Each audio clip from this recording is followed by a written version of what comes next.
នេះពេលបច្ចុប្បន្នរាជធានីភ្នំពេញមានប្រជាជនរស់នៅប្រមាណជាចន្លោះពី 2.4 ទៅ 2.6 លាននាក់ប៉ុន្តែថ្មីៗនេះខ្ញុំបានឃើញរបាយការណ៍មួយបានបង្ហាញថាចំនួនប្រជាជនរស់នៅរាជធានីភ្នំពេញអាចនឹងកើនឡើងដល់ចំនួន 6 លាននាក់នៅចន្លោះឆ្នាំ 2035-36 ខាងមុខហ្នឹងទន្ទឹមនឹងដែរក៏មានរបាយការណ៍ពីក្រុមហ៊ុនជំនាញខាងអភិវឌ្ឍខុនដូមួយបានលើកឡើងដែរថា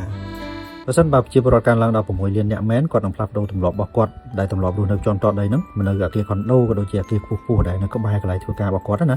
នេះបើយោងតាមរបាយការណ៍របស់ក្រុមហ៊ុនអភិវឌ្ឍធំមួយអញ្ចឹងប្រសិនបើលោកលោកស្រីចាប់ផ្ដើមពិចារណាមើលវិឡាតូដែលមានបរិយាកាសល្អបែបហ្នឹងខ្យល់អាកាសចេញចូលល្អបែបហ្នឹងនៅឆ្នាំ 2025 នេះហើយតម្លៃកំពុងតែល្អទៀតទោះបីទីក្រុងចង្អៀតតែយើងទលាយមែនអត់បងប្អូន